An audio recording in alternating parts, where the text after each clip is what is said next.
चलिए sir start करते हैं। बिस्मिल्लाहिर्रहमानिर्रहीम। Welcome to the third day of this workshop session. आज की हमारी इस सेशन का एजेंडा है कि हमने CA final that is CFAP 1 advance accounting and financial reporting का विंटर 2021 के अटेम्प्ट का पेपर सॉल्व करना है। तो हम स्टार्ट करते हैं। इस पेपर को रीड करने से पहले थोड़ा अगर इसका मैं जनरल एग्जामिनर कमेंट्स वगैरह देखूं, ओवरऑल पासिंग परसेंटेज वगैरह देखूं, तो बेसिकली इस अटेम्प्ट में जो ओवरऑल पासिंग परसेंटेज रही है वो 36% रही है, जो कि काफी अच्छी परसेंटेज है फाइनल लेवल के एग्जाम में। इंडिविजुअल सब्जेक्ट की पासिंग परसेंटेज भी मेरे पास अवेलेबल है कि इतने इतने परसेंट स्टूडेंट ने इतने इन सवालों में पासिंग मार्क्स सिक्योर करे। और अगर हम जनरल कमेंट्स रीड करें तो कहता है overall passing ratio in this paper was consistent with the last result of 32%. The highest score in the paper was 84. It was observed that many examiners secured good marks in 2 to 3 questions but failed to obtain reasonable marks in the remaining questions. तो generally जो आईकेप के paper में मसला रहता है वो रहता है टाइम मैनेजमेंट का, क्योंकि आईकेप का ये जो एफएफआर का पेपर है जनरली एक लेंथी पेपर समझा जाता है जिसको 3 घंटे में मैनेज करना सबसे ज्यादा एक चैलेंजिंग टास्क होता है। तो इस वजह से स्टूडेंट्स ने शुरू के 2-3 सवालों में तो अच्छा परफॉर्म किया, लेकिन रिमेनिंग सवालों में इतना अच्छा परफॉर्म ना कर सके। Second, examinee appear to struggle in applying their knowledge when questions are examined in different way. फिर कहता है कि चूंकि हम एक पैटर्न पे सवालों को सॉल्व करके आते हैं और एक पैटर्न पे सवालों की प्रैक्टिस करके आते हैं, तो जब आपसे सवाल को इसी नए पैटर्न पे पूछा जाए तो वहां आपको मुश्किलात आती है। And this was particularly witness in question number 4 where examinees just haphazardly attempted the question and could not figure out the right approach to attempt that question. Question number 4 जब मैं रीड करूंगा सॉल्व करूंगा तो आप देखेंगे कि question number 4 की adjustment शायद पूरे पेपर में सबसे आसान एडजस्टमेंट्स हैं, लेकिन चूंकि वो सवाल थोड़ा सा एक डिफरेंट पैटर्न पे टेस्ट किया तो स्टूडेंट जो है ना यहाँ पे पैनिक कर गए। Thirdly, examinees who attempted question number 3 at the start appeared to be spent too much time on this question and were found struggling in remaining attempting all the questions. देखिए, किसी भी सब्जेक्ट या किसी भी paper को पास करने के लिए उसकी एक रीजनेबल कवरेज, पेपर के 3 घंटे की मैनेजमेंट और बहुत सारी चीजें ऐसी हैं जो कि बहुत जरूरी हैं। लेकिन एक इंपॉर्टेंट चीज भी ये है कि पेपर में जब सवालों को सॉल्व करते हो उसको किस सीक्वेंस में या किस तरह से लेकर चलते हो। अगर आपको पूरा पेपर आता है, अगर आपने प्रॉपर कवरेज की हुई है, अगर आपकी अच्छी कवरेज भी है, लेकिन एग्जाम में सवालों को पिक करना या सवालों की सीक्वेंसिंग अगर आप गलत कर लो ना, तो ये भी वन ऑफ द रीजन बन जाता है कि आप अटेम्प्ट अच्छा नहीं कर पाते, और अटेम्प्ट अच्छा नहीं कर पाते तो फिर आपकी पेपर अटेम्प्टिबिलिटी कम होने की वजह से आपका वो पेपर फ्लंक हो जाता है। इस सवाल का जो बेसिकली इस पेपर का जो क्वेश्चन नंबर 3 है वो कंसोलिडेशन का सवाल है। अब जिस स्टूडेंट ने वो कहता है कि क्वेश्चन नंबर 3 पहले अटेम्प्ट किया ना, तो उसने क्वेश्चन नंबर 3 पे बहुत ज्यादा टाइम लगा दिया और क्वेश्चन नंबर 3 पे ज्यादा टाइम लगाने की वजह से वो पूरा पेपर कंप्लीट ना हो सका। जो मैंने पहले दिन के सेशन में डिस्कस किया था कि यार जब भी आप कोई पेपर सॉल्व करने लगो तो आपके पास 10, 12, 15 मार्क के 2-3 सवाल होते हैं और 1-2 सवाल होते हैं जनरली 20-25 मार्क के। तो 20-25 मार्क के सवालों को ना शुरू में अटेम्प्ट करना चाहिए ना लास्ट में अटेम्प्ट करना चाहिए, उसको बीच में सैंडविच बनाना चाहिए। रीजन बीइंग कि जब आप 20-25 मार्क के सवाल को शुरू में अटेम्प्ट करने लगते हो आप बहुत ज्यादा टाइम ले लेते हो, और जब आप 20-25 मार्क के सवाल को बिल्कुल एंड में रखते हो तो वो बड़ी डू एंड डाई सिचुएशन बन जाती है।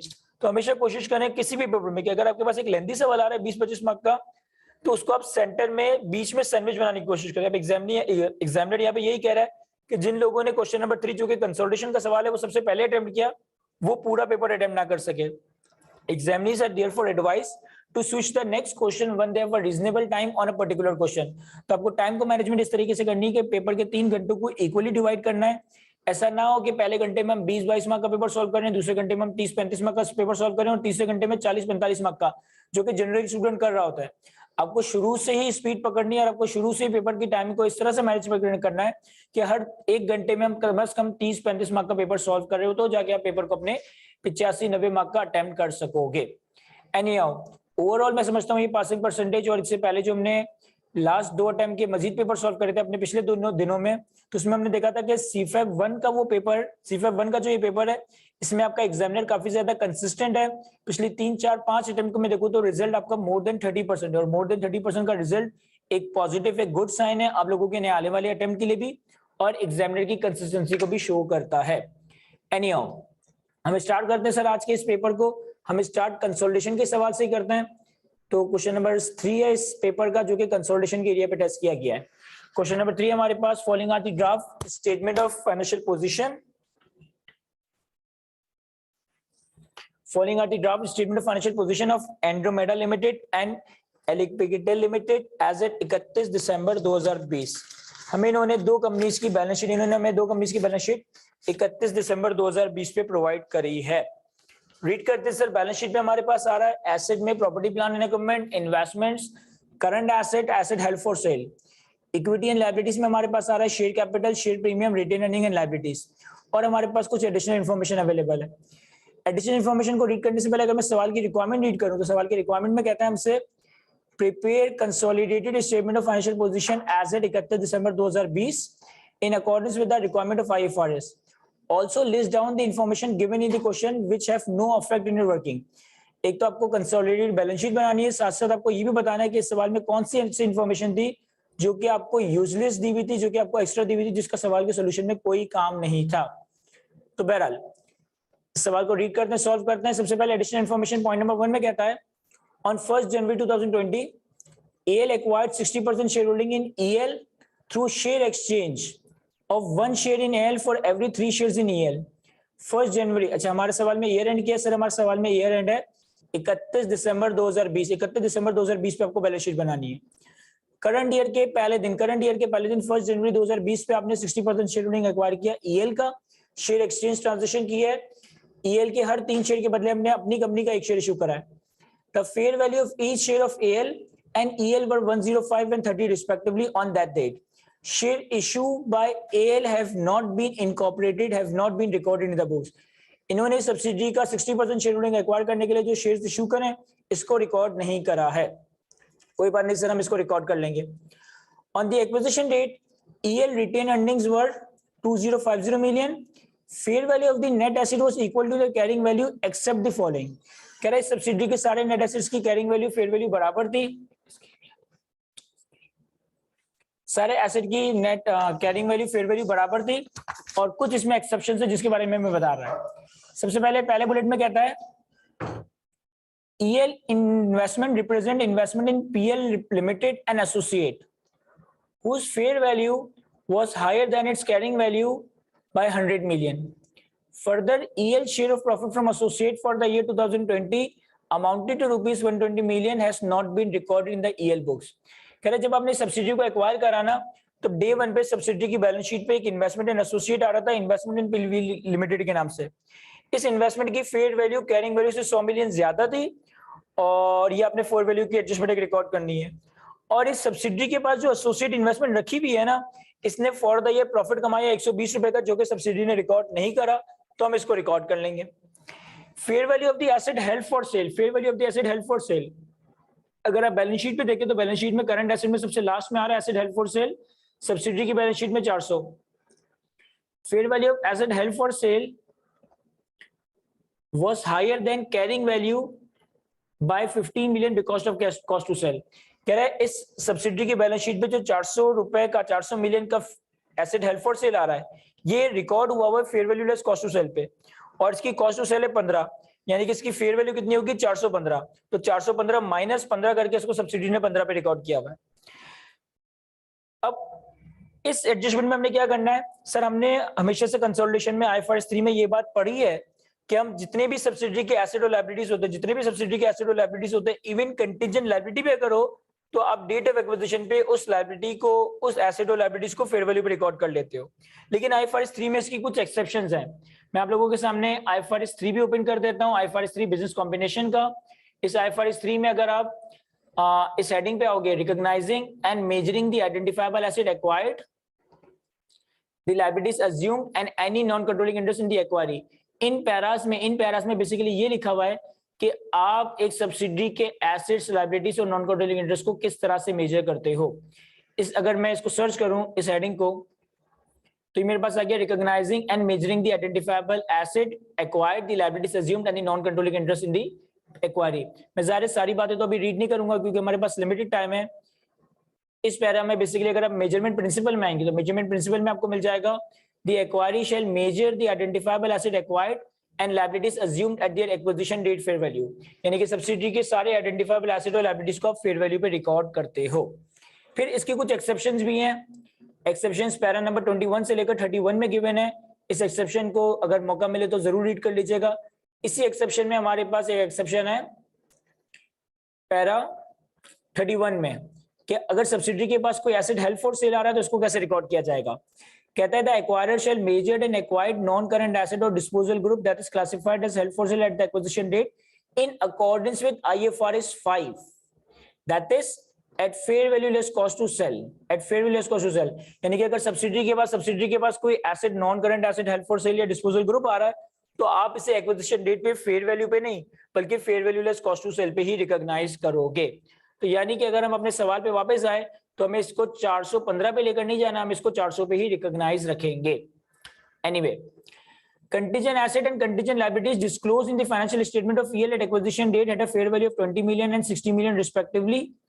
Provision in respect of these contingent liabilities recognized by EL at 35 million as at 31 December 2020। जब हमने सब्सिडी को एक्वायर करा तो सब्सिडी की बैलेंस शीट पे कुछ कंटीजेंट एसेट और लायबिलिटीज डिस्क्लोज थे 20 मिलियन और 60 मिलियन के। हमें मालूम है कि जब हम सब्सिडी को एक्वायर करते हैं तो सब्सिडी की कंटीजेंट लायबिलिटीज को भी फेयर वैल्यू पे कैपिटलाइज कर लेते हैं, यानी कि हम इन कंटीजेंट लायबिलिटीज को, कंटीजेंट एसेट्स को तो हम इग्नोर कर देंगे, कंटीजेंट लायबिलिटीज को 60 मिलियन की फेयर वैल्यू पे कैपिटलाइज कर देंगे।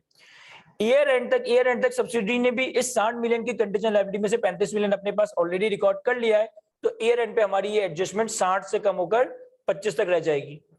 और लास्ट है हमारे पास value of 80 million may be attributed to the existing workforce of EL which is not recognized in the EL book।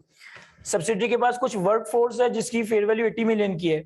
अब वर्कफोर्स या बेसिकली ह्यूमन के ऊपर अगर आप कोई खर्चा वगैरह करते हो तो आप उसे एसेट के तौर पर रिकॉग्नाइज नहीं करते, रीजन बीइंग कि ह्यूमन को आप कंट्रोल नहीं कर सकते, तो इस वजह से हम स्टाफ ट्रेनिंग वगैरह को कैपिटलाइज नहीं करते। तो 80 मिलियन की वर्कफोर्स की वैल्यू है लेकिन ये हमारे किसी काम की नहीं है। तो जो इन्फॉर्मेशन हमारे किसी काम की नहीं है, जैसे पॉइंट नंबर 1 के थर्ड बुलेट में कंटीजेंट एसेट की फेयर वैल्यू दी हुई है, ये हमारे किसी काम की नहीं है, तो ये सवाल के जो रिक्वायरमेंट नंबर बी थी उसमें मेंशन कर दूंगा।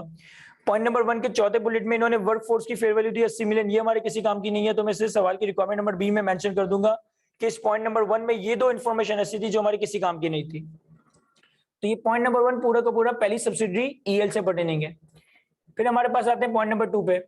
पॉइंट नंबर 2 में कहता है ऑन 1 जुलाई 2017, ये ईयर एंड है हमारा 31 दिसंबर 2020, 1 जुलाई 2017 की बात कर रहा है, यानी कि 2.5 साल पहले की बात कर रहा है। Company had acquired 54 million shares of ₹10 each of Sombrero Limited, representing 90% shareholding at a cash consideration of 870 million। आज से कोई 2.5 साल पहले 1 जुलाई 2017 पे, सॉरी 2.5 साल नहीं 3.5 साल पहले 1 जुलाई 2017 पे हमने 54 मिलियन शेयर्स एक्वायर किए एसएल के, जो कि 90% शेयर होल्डिंग को रिप्रेजेंट करते हैं, और इसको हमने एक्वायर करा 870 की कंसीडरेशन पे। On acquisition date fair value of the net asset was equal to the carrying value. Acquisition date पे सब्सिडरी के नेट एसेट की फेयर वैल्यू कैरिंग वैल्यू बराबर है, and goodwill had been impaired by 30 million till 31 December 2019, और 31 December 2019 यानी कि पिछले साल के आखिरी दिन तक जो भी हमने सब्सिडरी के ऊपर गुडविल रिकॉर्ड की थी वो 30 मिलियन से इंपेयर हो गई है। अब सेकंड पैरा बड़ा गौर से सुनिएगा।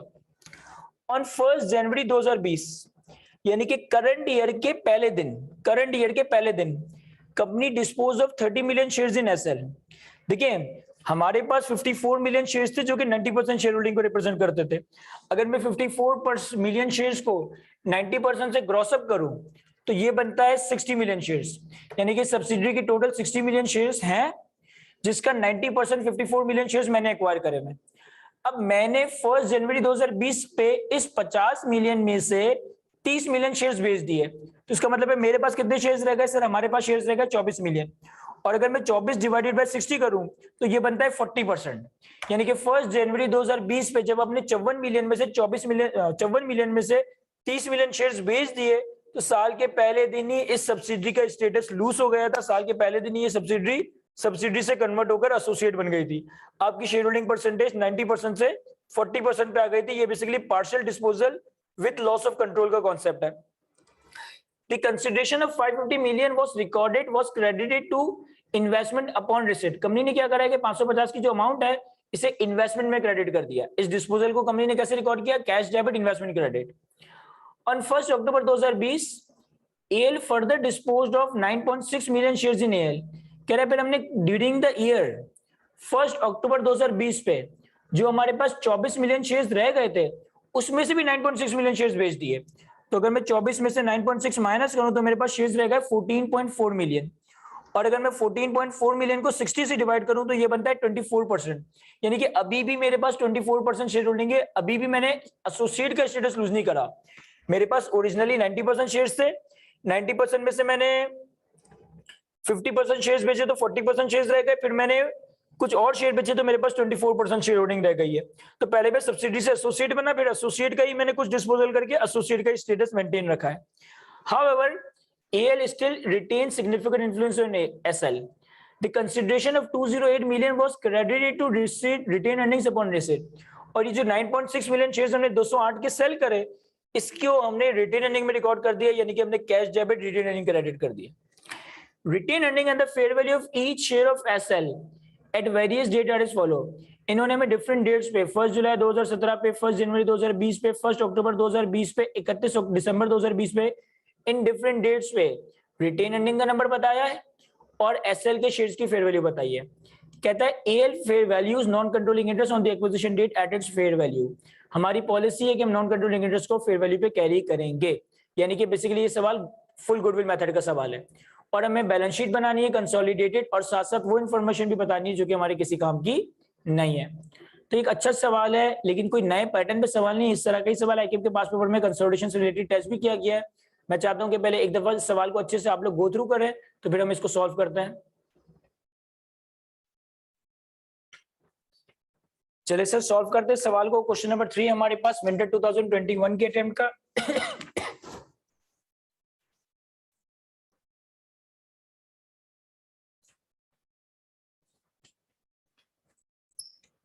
और सवाल में जो हमारी कंपनी का नाम है वो है एंड्रोमेडा लिमिटेड।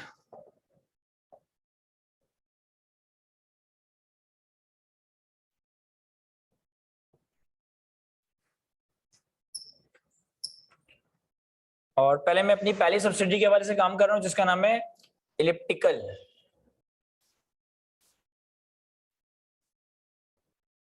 तो हमने बैलेंस शीट के सवालों में जनरली कुछ पैट वर्किंग हर हाल में बनानी पड़ती है। एक वर्किंग हम बनाते हैं चेंजेस इन नेट एसेट की, net asset at acquisition, net asset eight reporting. और एक वर्किंग हम बनाते हैं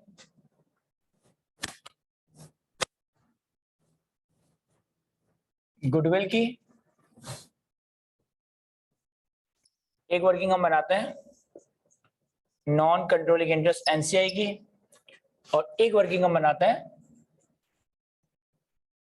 ग्रुप रिजर्व। तो सबसे पहले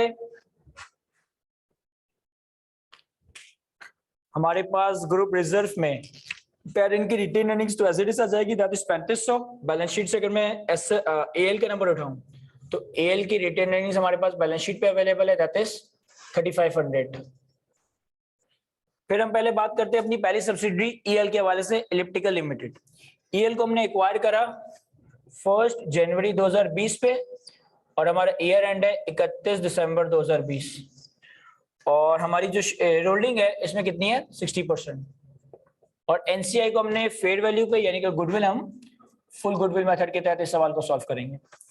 अब इन्होंने पॉइंट नंबर 1 में कहा कि हमने 60% शेयर होल्डिंग एक्वायर करी थ्रू अ शेयर एक्सचेंज, और हमने EL के हर 3 शेयर के बदले अपनी कंपनी का 1 शेयर इशू करा। यानी कि अगर मैं शेयर इशू कर रहा हूं तो मैं कितने शेयर इशू कर रहा हूं।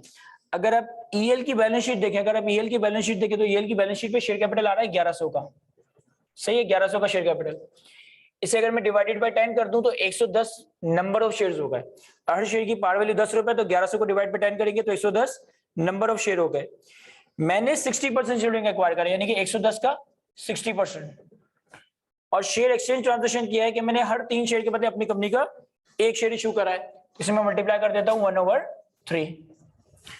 और जब मैंने इसके नंबर ऑफ शेयर्स एक्वायर करने के लिए अपनी कंपनी के शेयर्स इशू करे तो मेरी शेयर्स, कंपनी के शेयर्स की मार्केट वैल्यू कितनी है 105। तो ये आ जाएगा 105। तो ये हमारे पास कॉस्ट ऑफ इन्वेस्टमेंट आ गई 2310। फिर इन्होंने सवाल की पॉइंट नंबर 3 में बताया था कि हमारी ख्वाहिश है कि हम NCI को फेयर वैल्यू पे कैरी करें। तो मैं NCI की फेयर वैल्यू कैलकुलेट कर लेता हूं। NCI की फेयर वैल्यू कैसे कैलकुलेट होगी सर, 1100 का शेयर कैपिटल है, 1 शेयर है 10 रुपए का, तो 110 number of shares, 60% share holding मेरे पास है, तो यानी कि 40% NCI की वैल्यू। और इन्होंने पॉइंट नंबर 1 के पहले पैरा में ही EL के शेयर्स की मार्केट वैल्यू बताई है, दैट इज 30, तो ये मेरे पास एनसीआई के शेयर की वैल्यू आ जाएगी, एनसीआई के शेयर्स की फेयर वैल्यू आ जाएगी 1320। तो ये गुडविल की वर्किंग के लिए भी रेलेवेंट है, और एनसीआई एट एक्विजिशन भी हमारे पास आ गया 1320। अब गुडविल के लिए हमें चाहिए net asset at acquisition. Net asset at acquisition के लिए मैं वर्किंग करता हूं। सबसे पहले मैं शेयर कैपिटल उठा लेता हूं। शेयर कैपिटल का नंबर हमें बैलेंस शीट से मिल जाएगा 1100। इसके बाद हमारे पास रिटेन अर्निंग्स आ जाएगी। रिटेन अर्निंग्स का नंबर हमें बैलेंस शीट से तो मिल जाएगा 2470। रिटेन अर्निंग का नंबर हमें बैलेंस शीट से मिल जाएगा 2470। पॉइंट नंबर 1 के सेकंड पैरा में इन्होंने कहा है on acquisition date EL retained earning were 2050 million, यानी कि जब हमने सब्सिडी को एक्वायर करा तो एक्विजिशन डेट पे इसकी रिटेन अर्निंग कितनी थी 2050। Fair value of the net asset was equal to the carrying amount except the following. कुछ एक्सेप्शंस है हमारे पास। बुलेट नंबर 1, पॉइंट नंबर 1 का पहला bullet, EL investment represents investment in Pilwil Limited and associate whose fair value was higher than its carrying value by 100 million. Further, EL share of profit from associate for the year 2020 amounts to rupees 120 million and has not been recorded in EL books. तो हमारे पास एक fair value adjustment है, और ये fair value adjustment pertain करती है associate से। तो एक्विजिशन डेट पे जो इन्वेस्टमेंट इन एसोसिएट की फेयर वैल्यू थी, इन्वेस्टमेंट इन पिलविल लिमिटेड की फेयर वैल्यू थी, वो कैरिंग वैल्यू से 100 मिलियन ज्यादा थी। और रिपोर्टिंग डेट तक सब्सिडरी की इस एसोसिएट ने 120 मिलियन कमा के भी दिया है। तो अगर 120 मिलियन कमा के भी दिया तो रिपोर्टिंग डेट पे ये नंबर कितना आना चाहिए 220। रिपोर्टिंग डेट पे नंबर कितना आना चाहिए 220। फिर अपने पास एग्जाम में भी और अभी भी ऐसा करें कि जो जो इंपैक्ट तुम्हारा बैलेंस शीट में जा रहा हो ना, वो हाथों हाथ बैलेंस शीट में एडलेस कर लिया करो। रीजन भी इनके फिर एंड में याद नहीं रहता। तो मैं क्या करता हूं कि हमारे पास जो बैलेंस शीट गिवन है ना, उसमें सब्सिडी की बैलेंस शीट में इन्वेस्टमेंट आ रहा है 650 का, इस 650 के आगे ही मैं ऐड कर देता हूं 220, ताकि जब मैं बैलेंस शीट कंसोलिडेट करूं तो मुझे याद ना रखना पड़े, मुझे पता है कि 620 में इसमें 220 रुपए मुझे ऐड करना पड़ेगा। तो ये हमारे पास पॉइंट नंबर 1 का पहला बुलेट हो गया। फिर आगे कहता है fair value of the asset held for sale was higher than its carrying value by 15 million because of cost of sales. अगर आप सब्सिडी की बैलेंस शीट देखो तो इसमें हेल्ड फॉर सेल आ रहा है 400। कहता है ये 400 fair value less cost to sale है, इसकी फेयर वैल्यू 415 है, कॉस्ट टू सेल 15 है, तो इस वजह से ये बैलेंस शीट पे तुम्हें 400 नजर आ रहा है। हमने अभी IFRS 3 के रेलेवेंट पैरा में देखा कि आप सब्सिडी के सारे आइडेंटिफाइड एसेट और लायबिलिटीज को फेयर वैल्यू पे कैपिटलाइज करते हो विद सम एक्सेप्शन, और इस एक्सेप्शन में IFRS 5 भी आ रहा था। अगर सब्सिडी के पास कोई डिस्पोजल ग्रुप, कोई non current asset held for sale है, तो आप इसे फेयर वैल्यू पे नहीं बल्कि fair value less cost to sale पे ही रिकॉर्ड करते हो। यानी कि अगर मैं अपने पास इसे शो करूं तो हमारे पास fair value adjustment IFRS 5 acquisition date और रिपोर्टिंग डेट पे कुछ भी नहीं आएगा, ये 400 ही रहेगा। फिर हमारे पास पॉइंट नंबर 3 में कंटीजेंट लायबिलिटी की बात की है। Sir contingent liability acquisition date पे रिकॉर्डेड नहीं थी, कंटीजेंट लायबिलिटी एक्विजिशन डेट पे रिपोर्ट सिर्फ डिस्क्लोज थी। इसकी फेयर वैल्यू कितनी है 60, तो एक्विजिशन डेट पे तो जाएगा 60, और चूंकि लायबिलिटी तो मैं नेगेटिव में शो कर देता हूं। रिपोर्टिंग डेट तक सब्सिडी ने 60 में से 35 रिकॉर्ड कर लिया, तो 60 में से 35 रिकॉर्ड किया होगा तो 35 का इंपैक्ट इस नेट एसेट में आ गया है। रिपोर्टिंग डेट पे मेरा इंपैक्ट रह कितना जाएगा 25 का। मैं 25 के बारे में बता देता हूं, हमने रिकॉर्ड कैसे करा है 60 माइनस 35, तो 25 की contingent liability balance sheet date. Again balance sheet पे हाथों हाथ मार्क करते हैं। अगर आप देखें तो सब्सिडी की लायबिलिटीज आ रही है 1800 नहीं 1080, इस 1080 के आगे प्लस कर दे 25। इस 1080 की लायबिलिटीज में 35 रुपए की लायबिलिटी ऑलरेडी रिकॉर्डेड है, मैं 25 रुपए से इसको मजीद बढ़ा देता हूं। और हमारे पास चौथा है value of 80 million attributable to existing assembled workforce. तो हमारे पास एक असेंबल्ड वर्कफोर्स है। जिन चीजों का इंपैक्ट नहीं भी लेना ना, वो भी मैं यहाँ शो कर रहा हूँ। रीजन बीइंग कि आपके एग्जामिनर को मैं बता रहा हूँ कि कोई भी चीज मैंने जाने अनजाने में नहीं बल्कि इंटेंशनली इग्नोर की है, तो इस 80 मिलियन की वर्कफोर्स को भी हम कैपिटलाइज नहीं करेंगे। तो पॉइंट नंबर 1 बड़ा इजी सी एडजस्टमेंट थी। हमारे पास नेट एसेट एक्विजिशन आ गए, हमारे पास नेट एसेट रिपोर्टिंग आ जाएंगे।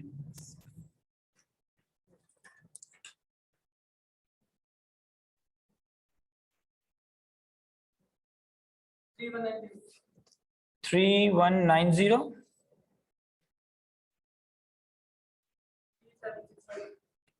3765। तो 3190 के नेट एसेट एक्विजिशन है, 3765 के नेट एसेट रिपोर्टिंग है। सर अगर हम 3190 के एसेट्स को यहां रखें तो हमारे पास गुडविल एट एक्विजिशन आ जाएगा less fair value of net asset at acquisition that is 3190, तो हमारे पास आ जाएगा गुडविल एट एक्विजिशन, या कि हमारे पास 440। Sir share in net asset क्या increase in net asset calculate करते हैं, लेकिन उन्होंने पॉइंट नंबर 1 की पहला पैरा में हमें ये भी बताया था कि हमारी जो गुडविल है वो 30 से इंपेयर हो गई है, तो इसके अगेंस्ट में इंपेयरमेंट रिकॉर्ड कर देता हूं, कितनी 30 की, और 30 की इंपेयरमेंट रिकॉर्ड करने के बाद जो मेरे पास गुडविल एट रिपोर्टिंग रह जाएगा वो रह जाएगा 410 का। अब चूंकि ये फुल गुडविल मेथड का सवाल है, तो जो इंपेयरमेंट है गुडविल की वो एनसीआई को भी एलोकेट होगी, ग्रुप में भी पेरेंट को भी जाएगी, तो इंपेयरमेंट ऑफ गुडविल 30 का 40% 12, और इंपेयरमेंट ऑफ गुडविल 30 का 60% 18। तो मैंने गुडविल की इंपेयरमेंट का इंपैक्ट दोनों को एलोकेट कर दिया, एनसीआई में भी और पेरेंट को भी। अब हम इंक्रीज इन नेट एसेट देख लेते हैं कितने आ रहे हैं।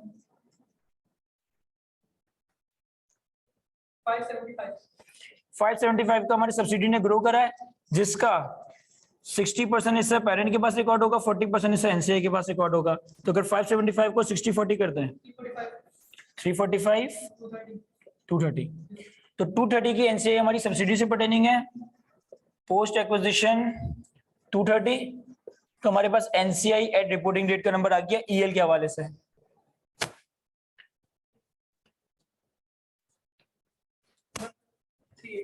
$1538, और दूसरी तरफ हमारे पास 345 हमारे पास एक और हो जाएगा, तो पोस्ट एक्विजिशन 345।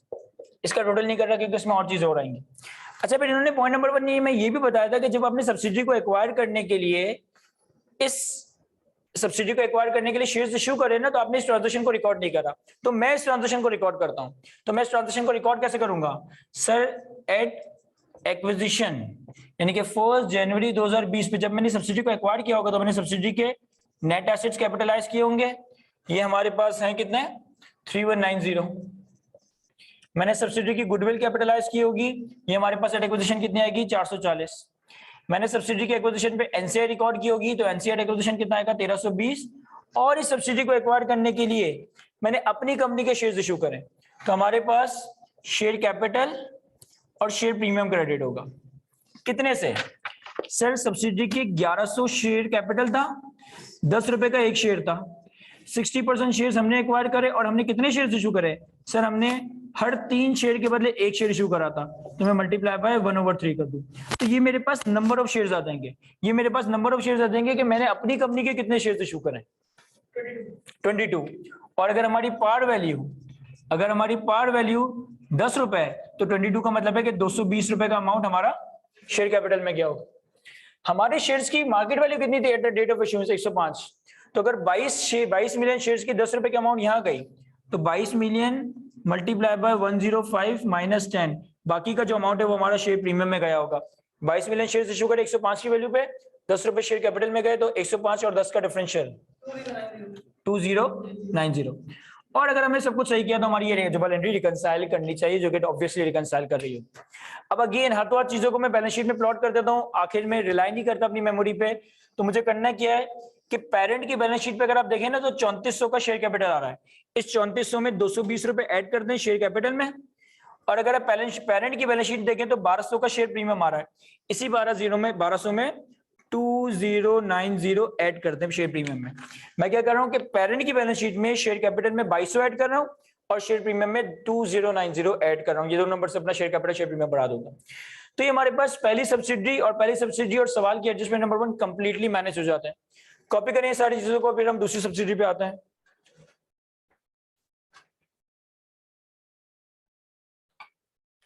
एक चीज यहाँ पे मैंने थोड़ी सी गड़बड़ कर दी, उसको मैं रेक्टिफाई करवा दूं कि गुडविल की जो इंपेयरमेंट थी ना, एक चीज हमने यहाँ पे गड़बड़ कर दी है कि जो गुडविल की इंपेयरमेंट है ना, वो तो दूसरी सब्सिडी से पर्टेनिंग है, एसएल से पर्टेनिंग है, पॉइंट नंबर 2 में गिवन है। इस सब्सिडी की हमारी गुडविल इंपेयर्ड नहीं हुई, तो यहाँ जो मैंने ये 30 माइनस कर दिया, ये मैंने गलत माइनस कर दिया है, ये पहली वाली सब्सिडी नहीं दूसरी वाली सब्सिडी की एडजस्टमेंट है, मैंने गलती से यहाँ अपलोड कर दिया, तो गुडविल हमारी 440 की बैलेंस शीट पे आएगी। तो ये इंपेयरमेंट ऑफ गुडविल में गुडविल की वर्किंग से भी हटा देता हूँ, ये जो मैंने एनसीआई को लोकेट करा है इससे भी हटा देता हूँ, और ये जो मैंने अभी फिलहाल यहाँ लोकेट करा है इससे मैं यहाँ से भी हटा देता हूँ। जो गुडविल की 30 रुपए की इंपेयरमेंट है वो दूसरी सब्सिडरी एसएल से पर्टेनिंग है, मैंने इसको गलती से ईएल में मैंने रिकॉर्ड कर दिया, तो मैंने गुडविल एट एक्विजिशन 440 ही रहेगा। एनसीए का जो पोस्ट एक्विजिशन का नंबर है वो 1320 प्लस 230 1550, और जब हम दूसरी सब्सिडी पे आएंगे तब वो 30 रुपए की पेमेंट देखेंगे। चलिए सर आगे बढ़ते हैं, नेक्स्ट इन्वेस्टमेंट पे आते हैं, पॉइंट नंबर 2 पर आते हैं। तो नेक्स्ट इन्वेस्टमेंट में उन्होंने कहा है कि हमने 1 जुलाई 2017 पे 54 मिलियन शेयर्स एक्वायर करे सुब्रेरो लिमिटेड के। अब सुब्रेरो लिमिटेड की जो इन्वेस्टमेंट है इसके वाले से हमें एक अच्छी वर्किंग करनी है और ध्यान से इस पूरी एडजस्टमेंट को हमने देखना है। सुब्रेरो लिमिटेड के बारे में पॉइंट नंबर 2 पे ये कहता है कि 1 जुलाई 2017 पे आपने 54 मिलियन शेयर्स एक्वायर करे थे, फिर 1 जनवरी 2020 पे आपने 54 मिलियन में से 30 मिलियन शेयर्स बेच दिए, फिर 1 अक्टूबर 2020 पे आपने 24 मिलियन में से 9.6 मिलियन शेयर्स बेच दिए, और फिर आपके पास ईयर एंड पे एक पोजीशन मेंटेन रहेगी। अब देखिए इसको हम किस तरह से मैनेज करेंगे, यानी कि बेसिकली हमें यहाँ पे जो चेंजेस इन नेट एसेट की वर्किंग बनानी है वो 4 कॉलम में जाकर बनानी पड़ेगी। किस तरीके से सर? सबसे पहले हमारे पास 1 जुलाई 17, फिर हमारे पास 1 जनवरी 20, फिर हमारे पास 1 अक्टूबर 20, और फिर हमारे पास 31 दिसंबर 2020। ये 4 डिफरेंट डेट्स में मैं इसकी नेट एसेट्स की वर्किंग बना के अपने पास सारे नंबर्स वगैरह वर्कआउट करूँ। सबसे पहले इन्होंने कहा कि 1 जुलाई 2017 पे आपने 54 मिलियन शेयर्स एक्वायर करें। 54 मिलियन अगर मैं यहाँ लिख देता हूं कि हमारे पास जो शेयर्स इन्वेस्टमेंट थी वो कितनी थी? 54 मिलियन। फिर 1 जनवरी 2017 पे हमने 54 में से 30 बेच दिए, तो हमारे पास रह गए 24 मिलियन। फिर 1 अक्टूबर 2020 में हमने 24 में से 9.6 बेच दिए, तो हमारे पास रह गए 14.4, और ईयर एंड पे भी हमारे पास कितने शेयर्स होंगे? 14.4। इस सब्सिडी का टोटल शेयर कैपिटल कितना था सर? अगर 54 मिलियन शेयर्स हमारे पास है और हमने 90% शेयर होल्डिंग एक्वायर किया, तो इसका मतलब है कि टोटल शेयर कैपिटल था 60 मिलियन का। टोटल शेयर कैपिटल का था 60 मिलियन का। तो अब मेरे पास जब 54 मिलियन शेयर्स थे तब ये मेरी इन्वेस्टमेंट कितनी थी? 90%। फिर मेरे पास 24 मिलियन शेयर्स रहेगा तब मेरी इन्वेस्टमेंट कितनी रह गई? 40%। फिर मेरे पास 14.4 मिलियन शेयर्स रहेगा तो ये रह गया 24%, और ये भी रह गया 24%। यानी कि सिर्फ यहाँ पे ये मेरी सब्सिडी है, अब ये मेरी एसोसिएट है, अब ये मेरी एसोसिएट है, और ईयर एंड पे भी मेरी एसोसिएट है। तो ये कुछ बेसिक सी फैक्ट्स थे जो कि सवाल में गिवन थे, बड़े मुश्किल वे में मैंने इसको थोड़ा आसान करके लिखने की कोशिश की है। अब हम इसकी वर्किंग पहले पैरा पे आता है। On 1 July 2017, company acquired 54 million shares of 10 each of Subremo Limited, representing 90% shareholding at a cash consideration of 870। तो अगर हम साथ साथ चेंजेस इन नेट एसेट की वर्किंग के साथ गुडविल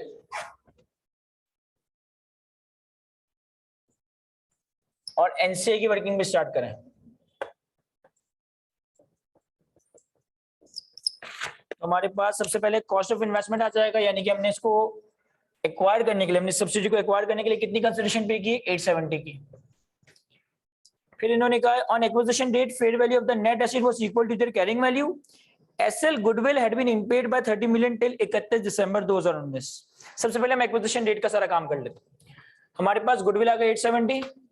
सर हम fair value of NCI calculate कर सकते हैं, ये 90% शेयर होल्डिंग के लिए था 870। फेयर वैल्यू ऑफ एनसीआई कैसे कैलकुलेट कर सकता हूं? देखो तुम्हारे पास 54 मिलियन शेयर्स थे जो कि 90% शेयर होल्डिंग थे, यानी कि टोटली सब्सिडी के शेयर्स कितने? 60 मिलियन। 90% आपके पास है तो इसका मतलब है कि 60 का 10% एनसीआई के पास है। और 1 जुलाई 2017 पे इन शेयर्स की वैल्यू कितनी है सर? 1 जुलाई 2017 पे इन शेयर्स की वैल्यू में पॉइंट नंबर 2 के सबसे लास्ट टेबल में गिवन है, जो कि है हमारे पास 13। तो हमारे पास एनसीआई की फेयर वैल्यू एट एक्विजिशन आ जाएगा 60 into 10% into 13, 78 NCI fair value acquisition है, तो ये हमारे पास एनसीआई की वैल्यू एट एक्विजिशन भी आ गई 78। सही है। फिर इन्होंने बताया on acquisition date fair value of the net asset was equal to carrying value. Acquisition date पे फेयर वैल्यू कैरिंग वैल्यू सब बराबर है, तो इसका मतलब है कि अगर मैं नेट एसेट्स कैलकुलेट करूं डिफरेंट डेट्स पे तो इसका शेयर कैपिटल आ जाएगा। अब शेयर कैपिटल का नंबर कैसे दें? इसमें तो एसएल की बैलेंस शीट गिवन नहीं है, हमें पता है कि 54 मिलियन शेयर्स हमारे पास है जो कि 90% है, तो यानी कि टोटल शेयर कैपिटल कितना है 60 मिलियन शेयर्स का। तो शेयर कैपिटल का अमाउंट कितना होगा 600। शेयर कैपिटल का अमाउंट कितना होगा 600 का। इस इन्वेस्टमेंट का शेयर कैपिटल कितना होगा 600 का। और पॉइंट नंबर टू के जो पॉइंट नंबर 2 में जो हमें टेबल दिया हुआ है, इन्होंने हमें डिफरेंट डेट्स पे रिटेन अर्निंग्स बता दी है। रिटेन अर्निंग्स कितनी है 250, 340, 385 एंड 410। ये डिफरेंट रिटेन अर्निंग्स है हमारे पास इस इन्वेस्टमेंट के हवाले से। और चूंकि फेयर वैल्यू कैरिंग वैल्यू बराबर है, तो हमारे पास हर दिन नेट एसेट्स की वैल्यू आ जाएगी 850, 940, 985 और 1010। ठीक है, तो 850 के नेट एसेट एक्विजिशन से मैं गुडविल कैलकुलेट कर लेता हूं, less fair value of net asset at acquisition. तो ये आ गया हमारे पास 850 और ये आ गया हमारे पास गुडविल एट एक्विजिशन 98। अब मैं पॉइंट नंबर 2 के सेकंड पैरा पे नहीं आ रहा, पहले मैं पॉइंट नंबर 2 के पहले पैरा को कंप्लीट कर रहा हूं। पॉइंट नंबर 2 के पहले पैरा में लिखा था कि 1 जुलाई 2017 पे 54 मिलियन शेयर्स एक्वायर किए, 90% शेयर होल्डिंग, 870 की कंसीडरेशन। नेट एसेट की फेयर वैल्यू कैरिंग वैल्यू बराबर थी और गुडविल 30 रुपए से इंपेयर हो गई है 31 दिसंबर 2019 यानी कि पिछले साल ही। तो मैं impairment of goodwill that is 30 और 30 की इंपेयरमेंट रिकॉर्ड करने के बाद जो हमारे पास गुडविल रह गई होगी, ये रह गई होगी 68 की। तो इस 30 की गुडविल का इंपैक्ट, चूंकि ये फुल गुडविल मेथड के सवाल है, तो इसका इंपैक्ट एनसीआई को भी जाएगा 30 का 10% यानी कि 3 रुपए, और पेरेंट को भी जाएगा 30 का 90% यानी कि 27 रुपए। अब 1 जुलाई 2017 में हमारी सब्सिडी थी, इसको रिकॉर्ड कर लिया, इंपेयरमेंट ऑफ गुडविल को भी रिकॉर्ड कर दिया, लोकेट भी कर दिया। अब 1 जुलाई 2017 से लेकर 1 जनवरी 2020 तक तो मामला सब्सिडी वाले थे, यानी कि यहां से लेकर यहां तक ये मेरी सब्सिडी है। तो यहां से लेकर यहां तक इसने कितना ग्रो किया है सर, यहां से लेकर यहां तक इसने ग्रो करा है 90। इसके 2 हिस्से होंगे, 90% हिस्सा मेरा, 10% हिस्सा एनसीआई का। तो 90 का 90% और 10% कितना आएगा, ये तो 9 आ जाएगा, ये आएगा 81। तो 9 का इंपैक्ट जाएगा एनसीआई में, तो एनसीआई इसकी हो गई है पोस्ट एक्विजिशन 91, सॉरी 9, और 90 कैसा जाएगा पेरेंट के पास, तो हमारे पास पोस्ट एक्विजिशन आएगा 81। अब ये पहला पैरा हो गया और सेकंड पैरा की पैरी लाइन हो गई ऑन 1 जनवरी 2020 तक। फिर कहता है सेकंड पैरा में, on 1 January 2020 company disposed of 30 million shares in asset, the consideration of 50 million was credited to investment upon receipt। कह रहे हमने क्या करा 1 जनवरी 2020 पे एसएल के 55 मिलियन में से 30 मिलियन शेयर्स बेच दिए। कितने में बेचे 550 के, और 550 की जो अमाउंट हमने रिसीव की ना वो हमने इन्वेस्टमेंट में रिकॉर्ड कर दी। यानी इन्होंने रिकॉर्ड क्या करा है सर, इन्होंने रिकॉर्ड करा है कैश डेबिट 550 और इन्वेस्टमेंट क्रेडिट 550, कैश डेबिट 550 और इन्वेस्टमेंट क्रेडिट 550। सही है, जो कि इन्होंने गलत किया है। करना क्या चाहिए था, करना ये चाहिए था चूंकि हमने 54 मिलियन में से 30 मिलियन शेयर्स बेच दिए, 24 मिलियन यानी कि 40% शेयर होल्डिंग हमारे पास रह गई, तो अभी हमारी इन्वेस्टमेंट इन एसोसिएट बनने जा रही है। तो डिस्पोजल रिकॉर्ड कैसे होना चाहिए था सर, डिस्पोजल न्यू रिकॉर्ड होना चाहिए था।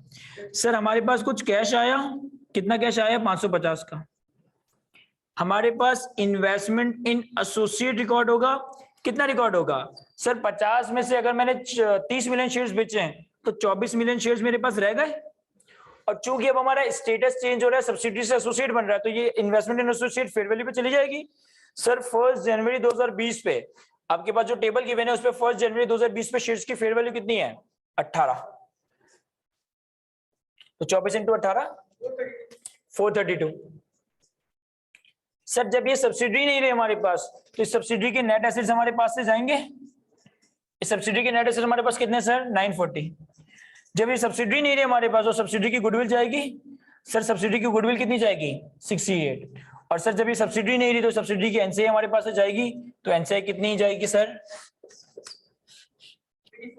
84 78 माइनस 3 प्लस 9 84 एनसीए हमारे डेबिट हो जाएगा 84। अब इस एंट्री में जो भी बैलेंसिंग आ रहा है, इस एंट्री में जो भी बैलेंसिंग आ रहा है वो मेरा सिंपली गेन और loss on sale of investment है। तो जरा देखिए इसमें कुछ गेन और लॉस बन रहा है। 58 का लॉस आ रहा है, लॉस आ रहा है, तो मैं डेबिट यहां लिख देता हूं, लॉस ऑन डिस्पोजल 58। और ये लॉस मुझे रिकॉर्ड करना है, ये लॉस अब इस एंट्री को अगर मैं प्लॉट करूं तो अगर ये लॉस मुझे रिकॉर्ड करना है 58 का, तो मेरे पास ग्रुप रिजर्व में है loss on disposal of 30 million shares of SL 58।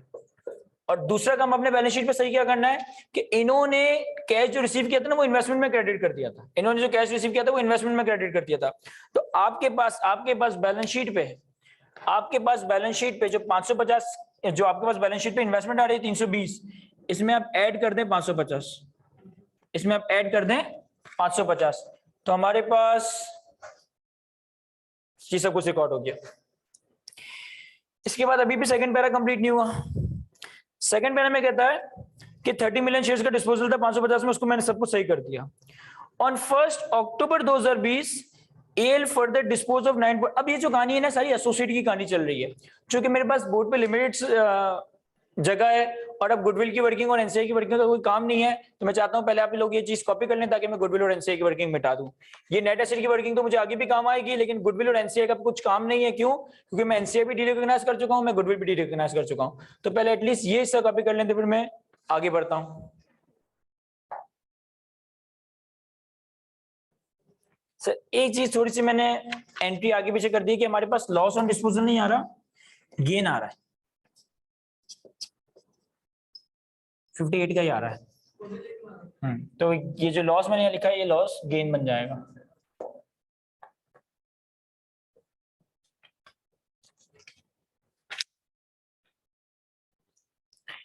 आगे बढ़ते हैं सर। अब हमारे पास 54 मिलियन शेयर्स में से जब हमने 30 मिलियन शेयर्स बेच दिए, तो हमारे पास 1 जनवरी 2020 पे ये जो इन्वेस्टमेंट इन एसोसिएट है ये 24 मिलियन शेयर्स हमारे पास रह गए, जिनकी वैल्यू थी हमारे पास 18 के हिसाब से। कितनी थी? हमने यहाँ लिखी भी थी वैल्यू 432। तो हमारे पास अभी इन्वेस्टमेंट इन एसोसिएट स्टार्ट हो गया 432 से। अब हमारे पास 24 मिलियन शेयर्स थे 1 जनवरी 2020 पे। 1 जनवरी 2020 से लेकर 30 सितंबर 2020 तक हमारे पास 24 मिलियन शेयर्स थे, लेकिन उसमें से भी हमने कुछ 9.6 मिलियन शेयर्स बेचकर अपनी एसोसिएट की शेयर होल्डिंग कम कर दी। तो इस पीरियड से इस पीरियड तक आने में इस एसोसिएट ने हमें कितना कमा के दिया? सर इस एसोसिएट ने हमें कमा के दिया 45। इस 45 में हमारा शेयर कितना है? सर हमारा शेयर है 40%। अगर मैं इस एसोसिएट को देखूं तो ये 940 से ग्रो करके 985 हुआ है, यानी कि इसने कितना कमाया? सर इसने कमाया है 45 और 45 में मेरा हिस्सा कितना होगा? 18। तो ये मेरे पास शेयर ऑफ प्रॉफिट आएगा 1 जनवरी 20 से लेकर 30 सितंबर 20 तक का, ये आ जाएगा हमारे पास 18। और ये share of profit investment in associate की मूवमेंट में रिकॉर्ड होगा, तो ये हमारे पास ग्रुप रिजर्व का भी पार्ट बनेगा। तो शेयर ऑफ प्रॉफिट एसोसिएट 18। अब हमारी इन्वेस्टमेंट इन एसोसिएट कितनी हो गई? सर हमारे पास 1 अक्टूबर 2020 पे इन्वेस्टमेंट इन एसोसिएट हो गई 450। और ये जो अमाउंट है ये कितना परसेंट शेयर होल्डिंग है? सर ये शेयर होल्डिंग रिप्रेजेंट हो रही है 40%। फिर इन्होंने सेकंड पॉइंट के सेकंड पैरा में कहा on 1 October 2020 AL further disposed 9.6 million shares in SL. However, AL still retains significant influence on SL. The consideration of 2088 was credited to retained earnings upon receipt. इन्होंने क्या करा? 208 में investment बेची, तो इन्होंने अपने पास सिंपल एंट्री बना दी, कैश डेबिट 208 और रिटेन अर्निंग्स क्रेडिट 208। जबकि होना क्या चाहिए था? सर होना ये चाहिए था कि कैश डेबिट होना चाहिए था 208 से।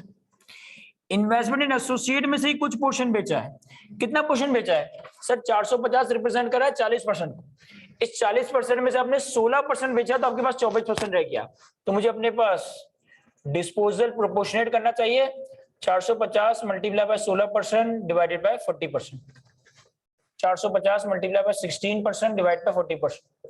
यूं भी कर सकते हैं कि 450 का जो अमाउंट है ये रिप्रेजेंट कर रहा है 24 मिलियन शेयर्स को, इस 24 में से आपने 9.6 बेच दिया तो एक ही बात है 180। यानी कि 180 से इन्वेस्टमेंट हमारी कम होकर अब कितने पे आ जानी चाहिए, सिर्फ हमारी इन्वेस्टमेंट आनी चाहिए, अभी भी है ये इन्वेस्टमेंट इन एसोसिएट ही 270। तो मैं एंट्री क्या बनानी चाहिए थी, कैश डेबिट 208, इन्वेस्टमेंट इन एसोसिएट 180 और गेन ऑन डिस्पोजल 28। तो ये गेन मेरे पास पीएनएल में रिकॉर्ड होना चाहिए था। अब देखो इन्होंने रिटेन अर्निंग्स में 208 कम कर दिया है, सॉरी 208 रिकॉर्ड कर दिया, तो उसको मैं सही करता हूं। तो हमारे पास जो एरर हुआ है ये 208 यहाँ रिटेन में क्रेडिट हो गया, ये नहीं होना चाहिए था, तो इसे मैं ऐड कर देता हूँ। और कितना गेन रिकॉर्ड होना चाहिए था सर, हमारे पास 28 का गेन रिकॉर्ड होना चाहिए था। तो हमारे पास gain on disposal of 9.6 million shares of SL 28 record होना चाहिए। तो 208 एक तो मैंने रिवर्स करने के लिए मैं लेस करूंगा, जो इन्होंने गेन रिकॉर्ड कर दिया 208 रुपए रिटेन अर्निंग्स में, उसे मैं सही करने के लिए लेस कर रहा हूं, और 28 का गेन रिकॉर्ड होना चाहिए तो वो मैं रिकॉर्ड कर। फिर क्या हुआ सर, यहां तक पहुंच गए। अब यहां से लेकर यहां तक अभी भी ये मेरी एसोसिएट है, लेकिन कितनी परसेंट शेयर होल्डिंग है 24%। तो यहां से लेकर यहां तक इसने कितना ग्रो किया है 985 और 1010 का इंक्रीज देखें आप 25 और इस 25 में मेरा हिस्सा कितना है सर, मेरा हिस्सा 24%, 6 रुपए। तो इसे हम रिकॉर्ड कर लेते हैं, शेयर ऑफ प्रॉफिट 1 अक्टूबर 2020 से लेकर 31 दिसंबर 2020 6 रुपए। तो ये हमारे पास बैलेंस शीट पे 31 दिसंबर 2020 पे इन्वेस्टमेंट इन एसोसिएट का नंबर आ जाएगा 76 और ये 6 रुपए हमारे ग्रुप रिजर्व में जाएगा। तो शेयर ऑफ प्रॉफिट 24% SL 6 रुपए। तो मेरा ख्याल है कि मैंने सवाल की सारी एडजस्टमेंट्स को मैनेज कर लिया है। तो हमारे पास ये ग्रुप रिजर्व का टोटल आ जाएगा, मेरे पास ये ग्रुप रिजर्व का टोटल आ जाएगा।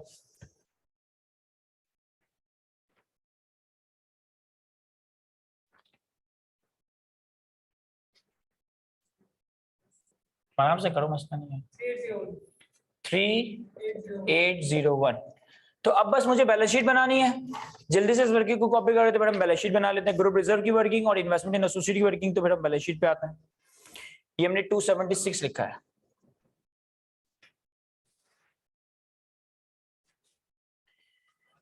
चलिए सर बैलेंस शीट बनाते हैं इस सवाल में।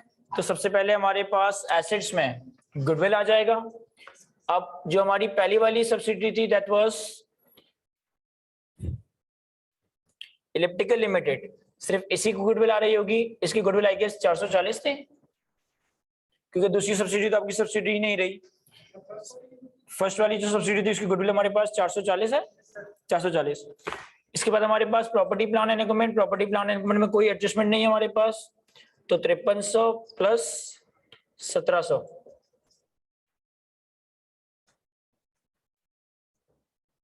कितना 7000। इसके बाद हमारे पास इन्वेस्टमेंट इन एसोसिएट। अब देखें एक सब्सिडी की बैलेंस शीट पे 650 की इन्वेस्टमेंट इन एसोसिएट है और इसमें 220 की एक एडजस्टमेंट थी, और एक हमारे पास ये इन्वेस्टमेंट इन एसोसिएट 226। अच्छा दूसरा आप नोट करें ना, तो पेरेंट की बैलेंस शीट पे भी 320 आ रहा है जिसमें आपने 550 लिखा था, ऐड किया था। क्या ये 320 और 550 आपकी बैलेंस शीट पे जाएगा? तो 320 और 550 अगर आप एड अप करें तो ये बनेगा मेरे ख्याल में, हमने क्या करा है, ये सब्सिडी की बैलेंस शीट पे जो इन्वेस्टमेंट इन एसोसिएट आ रहा है वो, उसमें शेयर ऑफ प्रॉफिट मिला जुला के फेवरेट एडजस्टमेंट मिला जुला के 220 की एडजस्टमेंट थी, 276 ये इन्वेस्टमेंट इन एसोसिएट। पेरेंट की बैलेंस शीट पे भी एक 320 की इन्वेस्टमेंट आ रही है और उसमें 550 की आपने एडजस्टमेंट की थी। तो 320 और 550 ये कितना हुआ 870। क्या ये 870 इस इन्वेस्टमेंट में आएगा? सर ये 870 इस इन्वेस्टमेंट में नहीं आएगा, क्योंकि अगर आप पॉइंट नंबर 2 में देखो तो जो हमने 54 मिलियन शेयर्स एक्वायर करे थे ना सुब्रेरो लिमिटेड के, वो 870 के एक्वायर करे थे, और ये 870 इस इन्वेस्टमेंट इन सुब्रेरो लिमिटेड के अमाउंट को शो कर रहा है, जो कि अब आपकी इन्वेस्टमेंट इन एसोसिएट बन चुका है। चूंकि अब ये इन्वेस्टमेंट इन एसोसिएट बन चुका है तो हमें इसको नहीं लेना।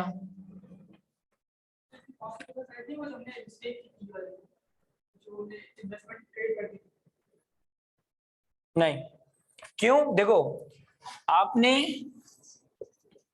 इन्वेस्टमेंट इन एसएल किया था जब आपने 54 मिलियन शेयर्स एक्वायर किए थे। कितने के? 870 के। फिर आपने 550 की एक एरर किया था पॉइंट नंबर 2 में, तो इसको हटाने के बाद आपके पास ये रह गया था 320, जो कि आपको बैलेंस शीट में नजर आ रहा है। लेकिन अब तो ये पूरी इन्वेस्टमेंट इन्वेस्टमेंट इन एसोसिएट बन गई है ना, और 276 का नंबर मैं इसमें ले रहा हूँ। इसका मतलब है कि जो बैलेंस शीट पे शेयर्स इन्वेस्टमेंट सब्सिडी के टाइम से चलती आ रही है, वो सब कुछ में से कुछ भी रिकॉर्ड नहीं होगा। फिर हमारे पास करंट एसेट है, इसमें कोई एडजस्टमेंट नहीं थी, तो ये आ जाएगा 5380 प्लस 1900। फिर हमारे पास एसेट हेल्ड फॉर सेल आ जाएगा 400। ये कितना आ रहा है? 650, 220 और 276। 1146 और 5380 और 1900 7280। तो ये हमारे पास टोटल एसेट्स के नंबर आ गए। फिर हमारे पास शेयर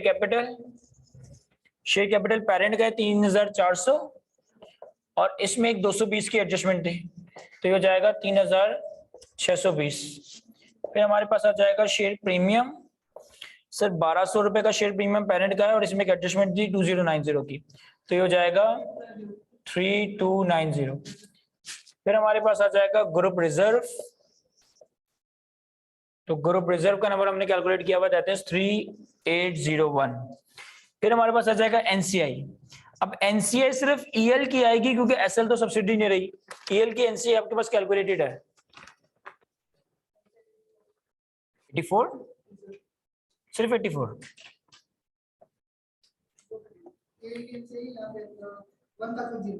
1550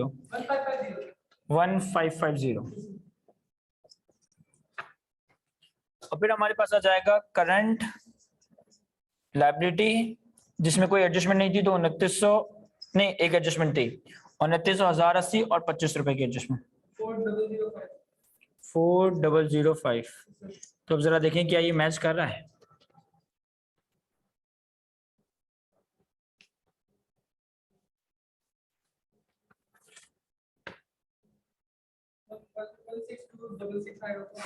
वन 6266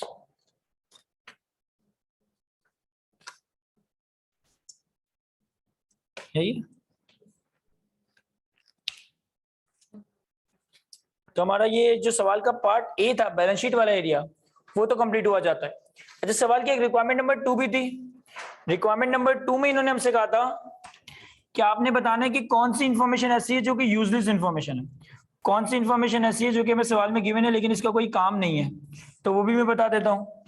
देखो, अगर आप सवाल को देखो तो पॉइंट नंबर 1 में हमें जो भी डेटा दिया हुआ था वो सारा काम का है। पॉइंट नंबर 1 के जो सेकंड पैरा में हमें इन्होंने फेयर वैल्यू लेस हेल्ड को IFRS 5 का एक डेटा दिया था कि IFRS 5 में जो कॉस्ट टू सेल है 15 रुपए की, ये किसी काम की नहीं है। फिर हमें इन्होंने कंटिंजेंट एसिड का नंबर दिया था,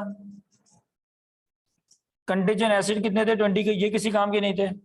फिर हमें इन्होंने वर्कफोर्स का डेटा दिया था, वर्कफोर्स का डेटा किसी काम का नहीं है।